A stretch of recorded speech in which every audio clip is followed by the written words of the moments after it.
नमस्कार दोस्तों, स्वागत है आप सभी का हमारे चैनल ग्रो मनी पर। तो आज हम बात करने वाले हैं मार्केट के बारे में। शेयर मार्केट में जो आज सेंसेक्स में हमको 350 अंकों की उछाल दिखी है और निफ्टी हमें 30,300 के पार जाते हुए दिखा है। तो ये काफ़ी अच्छी खुशखबरी की बात है रिटेल इन्वेस्टर के लिए, क्योंकि आज हमको 2 दिन से हमें मार्केट में लगातार तेज़ी देखने को मिल रही है। जो इतने दिनों से लगातार गिरावट हुई है मार्केट में, उतने उसके बाद हमें मार्केट में अच्छी रिकवरी देखने को मिल रही है। तो आज की मार्केट में हमें पावर और मेटल शेयर चमकते हुए दिखाई दिए, जबकि जो एफएमसीजी और आईटी सेक्टर में हमें गिरावट देखने को मिली। जैसे कि आईटी सेक्टर में आप जानते ही हैं, जो रिजल्ट आए हैं टीसीएस के काफ़ी अच्छे रिजल्ट आए थे, तो हमें आईटी सेक्टर में तेज़ी देखने को मिली। जबकि जो एचसीएल के रिजल्ट आए हैं वो उम्मीद के मुताबिक नहीं आए थे, तो हमें इसमें गिरावट देखने को मिली। तो आज एसबीआई लाइफ हुआ, टेक महिंद्रा हुआ, एसबीआई हुआ, अपोलो हुआ, हीरो मोटोकॉर्प हुआ। तो आज हमें इन शेयरों में आज तेजी देखने को मिली। जबकि जो टाइटन हुआ, ब्रिटानिया हुआ और डॉक्टर रेड्डीज लैब हुआ, तो इनके सेक्टर इन स्टॉक्स में हमको आज गिरावट देखने को मिली। एचडीएफसी के शेयर में आज हमको 9% की उछाल देखने को मिली, क्योंकि जो उसके क्वार्टर थ्री के रिजल्ट आए थे वो शानदार रिजल्ट आए थे और मार्जिन भी उसके काफी बेहतर हुए थे। तो हमें इस वजह से जो और भी जो इंश्योरेंस के स्टॉक्स हैं उसमें भी हमको आज तेजी देखने को मिली। तो निफ्टी जो है वो 100 पॉइंट चढ़कर 23,300 को पार निकलते हुए दिखाई दिया, और हमें बैंक निफ्टी में भी तेजी देखने को मिली। तो अब बात करते हैं कि जो तेजी रही उसके पीछे क्या कारण था। तो उसके पीछे जो कारण था वो था एशियाई बाजारों में भी आज हमको तेजी देखने को मिली। जो जापान का इंडेक्स है उसमें हमको 0.28% की बढ़त देखने को मिली, जबकि जो ताइवान का बाजार है उसमें हमको 2.5% की तेजी देखने को मिली, और हैंसेंग इंडेक्स में हमको 0.83% की तेजी देखने को मिली। तो ये भी कारण था जिस वजह से आज हमारे मार्केट में भी तेजी देखने को मिली, क्योंकि एशियाई बाजारों में भी हमको आज तेजी देखने को मिली। तो जो अगला कारण था वो था अमेरिकी बाजार। अमेरिकी बाजारों में कल हमको काफी अच्छी तेजी देखने को मिली। जो नेस्डेक हुआ, जो डाउ जोन्स हुआ, डाउ जोन्स करीब 700 अंक चढ़कर एक 1.65% की बढ़त के साथ 43,000 के पास बंद हुआ। जबकि जो एस&पी है उसमें करीब करीब हमको 107 अंकों की बढ़त देखने को मिली, और जो नेस्डेक है उसमें हमें करीब करीब 450 अंकों की बढ़त देखने को मिली। तो कल अमेरिकी बाजारों में काफी अच्छी उछाल देखने को मिली और काफी अच्छी बढ़त देखने को मिली। उस वजह से आज एशिया की बाजार और हमारे भारत के बाजार में भी आज हमको तेजी देखने को मिली।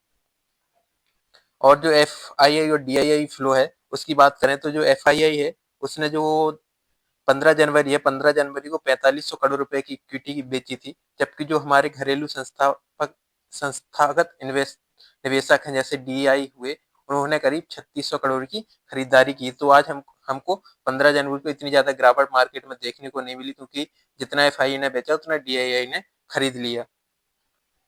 उसके बाद बात करें कि जो मार्केट है वो कैसा रहेगा, तो जो डोमेस्टिक मार्केट है जो इंडिया का, वो काफी वॉलेटाइल रहेगा और लॉन्ग टर्म में काफी वॉलेटाइल, अभी जो मार्केट की कंडीशन चल रही है उसके हिसाब से अभी मार्केट वॉलेटाइल रहने का जारी रह सकता है। क्योंकि यूएस जो बॉन्ड यील्ड के बारे में जो बॉन्ड यील्ड बढ़ रही है, डॉलर लगातार स्ट्रांग हो रहा है, जो एफ आई का इन आउटफ्लो है वो लगातार इंक्रीज हो रहा है। तो इसकी वजह से हमारे मार्केट में अभी थोड़ा सावधानी बरतनी चाहिए अभी हमें मार्केट में। और जो यूएस का जो दिसंबर का सीपीआई इन्फ्लेशन डेटा आने वाला है उसको भी हमें देखने वाली बात होगी कि वो यूएस की फेड पॉलिसी को कैसे इफेक्ट करता है, तो ये भी देखने वाली बात होगी।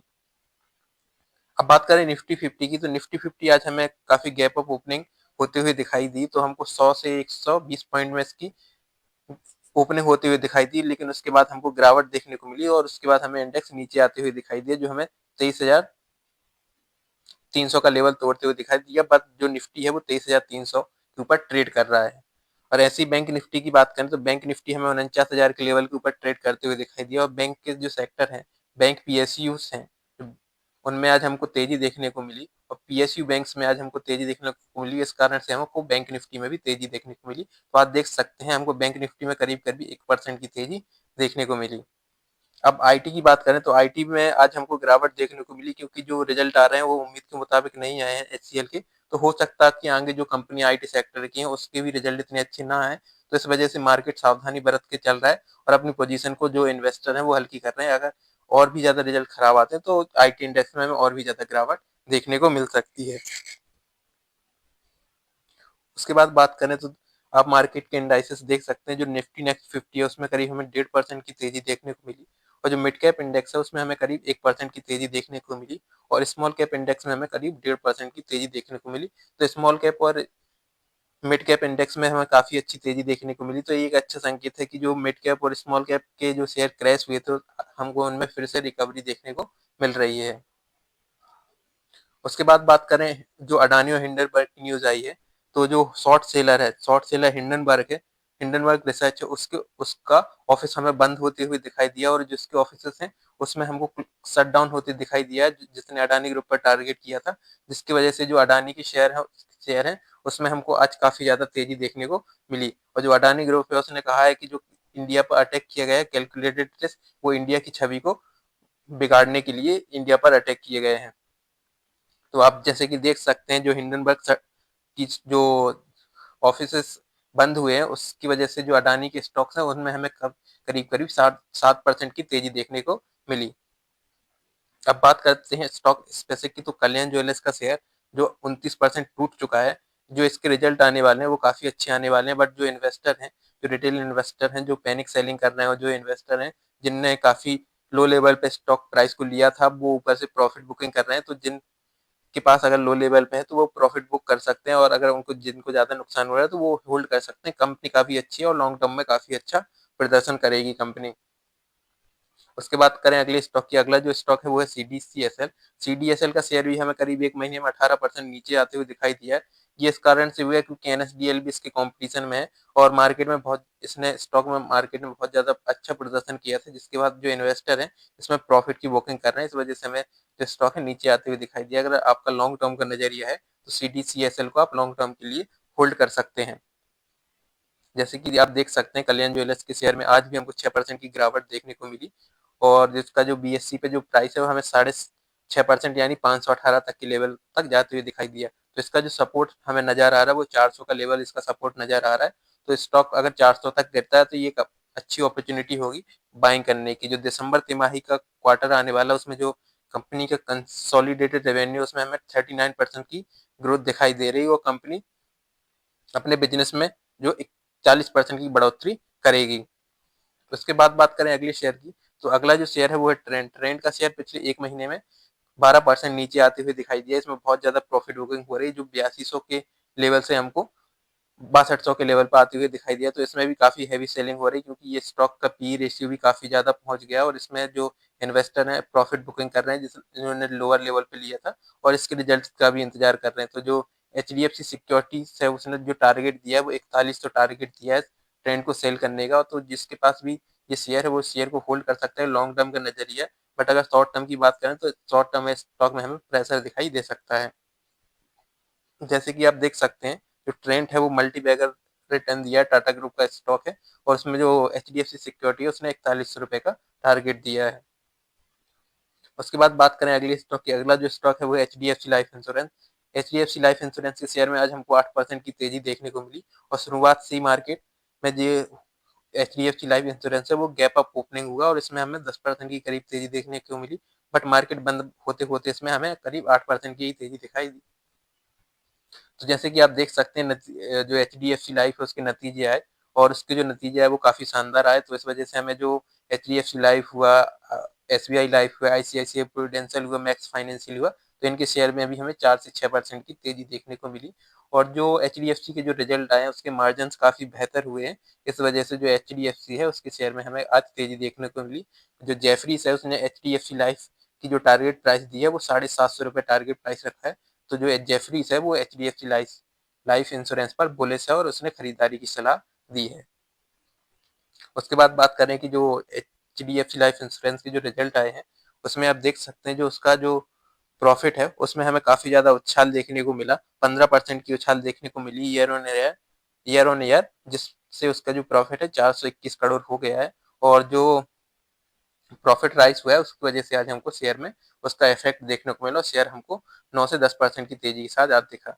अब बात करें रेलवे सेक्टर की, तो जो रेलवे सेक्टर के स्टॉक हैं जैसे आरवीएनएल हुआ, आईआरएफसी हुआ, रेलटेल हुआ, जो और अदर रेलवे जो स्टॉक्स हैं उसमें करीब करीब हमें 48% का फॉल देखने को मिला है। जो ऑल टाइम हाई से अभी तक 48% नीचे गिर चुके हैं रेलवे के स्टॉक। अब ये आगे देखने वाली बात होगी कि जो यूनियन बजट आने वाला है 2025 में उसको उसमें रेलवे के लिए क्या है। तो उसके बाद हमें इन स्टॉक्स में एक्शन देखने को मिल सकता है। और जब जिन्होंने लो लेवल पे स्टॉक को लिया तो वो अभी होल्ड कर रहे हैं, बट जिनने ऊपरी लेवल पे लिया वो अभी होल्ड कर सकते हैं। और आगे देखते हैं कि बजट के बाद क्या सेंटीमेंट बनते हैं, तो उसके बाद अपना डिसीजन लें आप।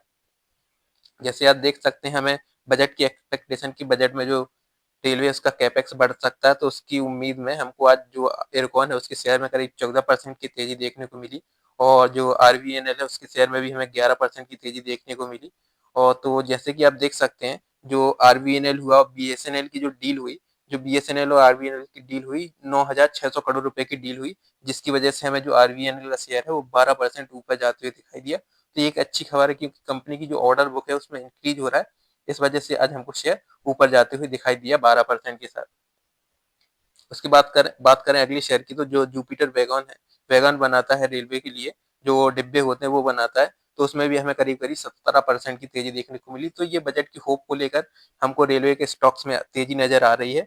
तो ये पॉइंट आप कंसीडर कर सकते हैं कि जो रेलवे के स्टॉक है उनमें हमें बजट के बाद एक्शन देखने को मिल सकता है। अगला जो स्टॉक है वो है भारत डायनेमिक्स। भारत डायनेमिक्स में भी आज हमको तेजी देखने को मिली। इसके पीछे जो मेन कारण रहा वो था कि जो कंपनी को ऑर्डर मिला है 26-2700 करोड़ रुपए का, उस ऑर्डर की वजह से आज हमको इसके स्टॉक में तेजी देखने को मिली। तो स्टॉक आज 7% ऊपर गया। जैसे कि आप देख सकते हैं, जो भारत डायनामिक्स है उसको 2960 करोड़ का जो ऑर्डर मिला है नेवी से। तो ये जो है medium surface range missile design करनी है भारत डायनामिक्स को, उसके लिए 3000 करोड़ का ऑर्डर नेवी ने दिया है। तो इस वजह से हमको 7% ऊपर जाते हुए स्टॉक दिखाई दिए। जबकि जो जुपिटर वैगन है उसके शेयर में हमें 16% की तेजी मिली। तो जो मीडिया रिपोर्ट के अनुसार जो रेलवे सेक्टर है उसकी कैपेक्स में करीब 20% की बढ़ोतरी होने की उम्मीद है जो फाइनेंशियल 2026 के लिए। तो इस वजह से जो ये रेलवे के स्टॉक्स हैं आज हमको उनमें तेजी देखने को मिली। अगला जो स्टॉक है वो है गॉडफ्रे फिलिप्स। गॉडफ्रे फिलिप्स काफी अच्छी कंपनी है जो सिगरेट्स बनाती है, मॉलबोरो ब्रांड के, मॉलबोरो ब्रांड से चलती है। उसमें हमको 27% की गिरावट देखने को मिली पिछले एक महीने में। तो ये स्टॉक काफी अच्छी अपॉर्चुनिटी हो सकता है, बाइंग अपॉर्चुनिटी, क्योंकि इसका जो 52 वीक हाई है वो 8400 है। तो स्टॉक जो है अपने हाई से करीब 50% नीचे गिर चुका है। तो इस स्टॉक में आपको काफी अच्छी अपॉर्चुनिटी होती है बाइंग के लिए। तो आप अपने डिसीजन के हिसाब से, अपनी रिस्क प्रोफाइल के हिसाब से आप इसमें इन्वेस्ट करने का सोच सकते हैं या नहीं भी कर सकते हैं, बट कंसीडर कर सकते हैं, क्योंकि ये जो कंपनी अच्छा रेवेन्यू प्रॉफिट जनरेट कर रही है और फ्यूचर में ये कंपनी हमको अच्छी नजर करते हुए आ सकती है। उसके बाद बात करें, जो आरबीएनएल का शेयर बढ़ा है वो 9% भागा। वो आरबीएनएल और बीएसएनएल की जो डील हुई, जिसमें जो बीएसएनएल है उसने 9,362 रुपए का ऑर्डर दिया आरबीएनएल का, जिसकी वजह से आरबीएनएल के शेयर में हमें तेजी देखने को मिली। अब बात करें और न्यूज की, तो एलटीटीसी के नतीजों पर भी नजर रहेगी, क्योंकि जो टेक सेक्टर का अच्छा स्टॉक है उसमें भी आज हमको तेजी देखने को मिली। क्योंकि जो एनालिस्ट है वो ऐसी उम्मीद जता रहे हैं कि जो एलटीटीएस है उसके अच्छे रिजल्ट आ सकते हैं, और जो एथनॉल की कीमत है उसमें हमें जल्द बढ़ोतरी दिखाई दे सकती है। तो जिसकी वजह से जो शुगर सेक्टर के स्टॉक्स हैं उनमें हमें करीब 3% की तेजी देखने को मिली। क्योंकि जो पेट्रोल है उसमें 20% एथनॉल ब्लेंडने का लक्ष्य रखा गया है अगले 2 महीने में, जो नितिन गडकरी साहब ने बोला है। तो इस वजह से आज हमको शुगर सेक्टर के स्टॉक्स में आज तेजी देखने को मिली। और H D F C life में भी आज हमको तेजी देखने को मिली, क्योंकि उसके मार्जिन काफी बेहतर हुए। तो फाइनेंशियल जो इंश्योरेंस सेक्टर उसमें भी आज हमको तेजी मिली। तो जोमेटो है उसको CLSA की राय के अनुसार, जो CASL है वो उसने रिजल्ट दिया है कि अगले साल जो फाइनेंशियल 2027 के बीच जो जोमेटो है वो 51% के CAGR से बढ़ सकता है। तो उसका जो टारगेट प्राइस दिया है 400 रुपए दिया है। तो अभी जो स्टॉक का प्राइस चल रहा है 240 रुपए के करीब चल रहा है। तो जो है करीब करीब 70 से 80% के ऊपर पहुंच सकता है स्टॉक। तो अच्छा मौका है आगे भी आपको खरीदने का। अगर आप खरीदना चाहते हैं, पोर्टफोलियो में शामिल करना चाहते हैं न्यू एज कंपनियां, तो आपके लिए काफी अच्छा मौका है।